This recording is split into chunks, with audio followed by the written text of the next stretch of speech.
Hello everybody, thank you for watching my video. Don't forget to hit like, subscribe and comment. The following video is a summary of the battles of the Wars of the Roses. I'm going to try and ensure I stick to the battles only, as I have done more than enough content summarising the political situation in England at the time. The first significant encounter in the Civil War was the First Battle of St Albans. The Yorkists were led by the Duke of York and the Earl of Warwick, whilst Henry VI was the figurehead of the Lancastrians, who had considerably fewer men than the Yorkists on that day. The fighting on that day is described by one chronicle as furious, although the low number of casualties seems to contradict that. Henry is said to have sustained an injury to the neck, although how that would have happened is relatively unclear, as he certainly wouldn't have been in the midst of the fighting.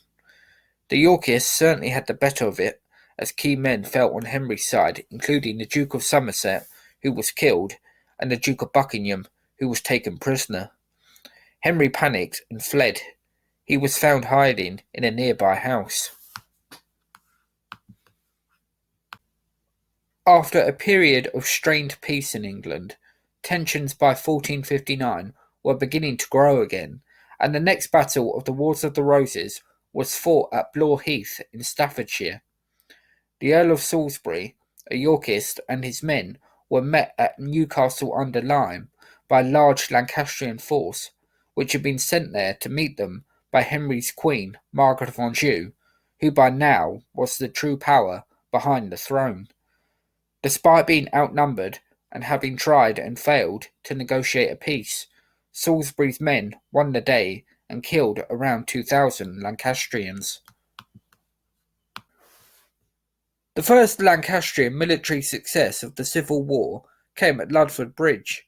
Richard, Duke of York, was evidently quite keen on avoiding a battle with the Royalist army, so he retreated towards Shropshire, where the Yorkists initially made a stand, but had to back down and submit to the king when their three main leaders, York, Salisbury and Warwick, abandoned them.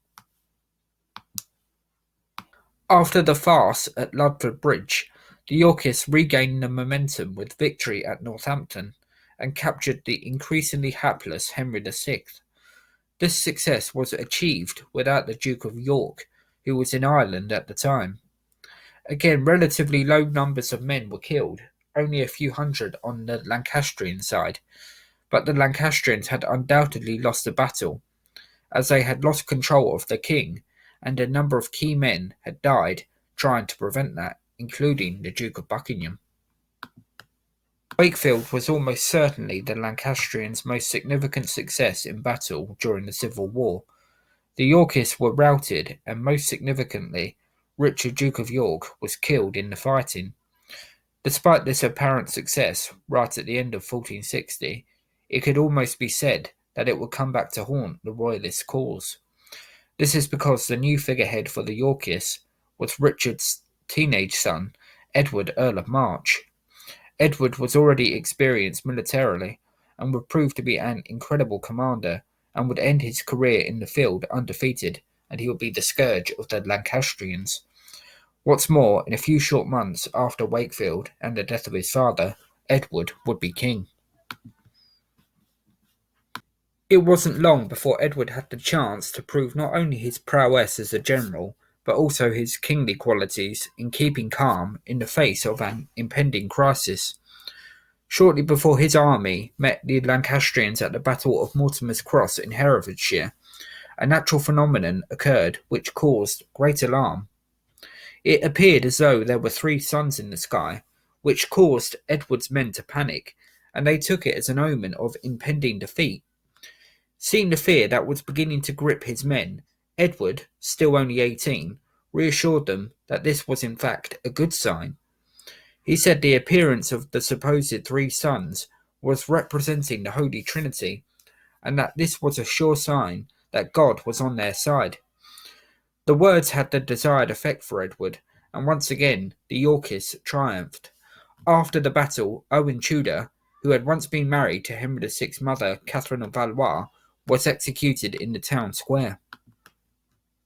A couple of weeks after the Battle of Mortimer's Cross, a second battle was fought at St Albans, where the Yorkists were defeated, and where the Lancastrians reclaimed the custody of Henry VI, who had, up until that point, remained in the hands of the enemy. By this stage, Henry's senses had just about gone. As the battle raged around him, he is said to have been found sitting and singing under a tree. It's hard not to feel sorry for him. A man such as Henry was simply not cut out for civil war.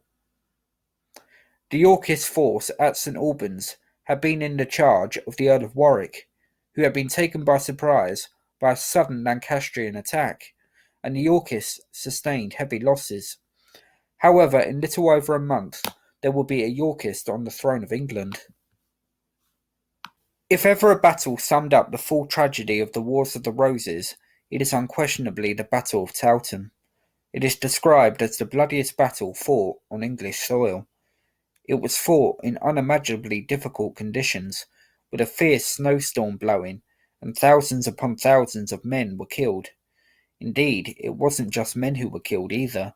Skeletons had been discovered at the site of the battle, with skulls belonging to soldiers as young as 16.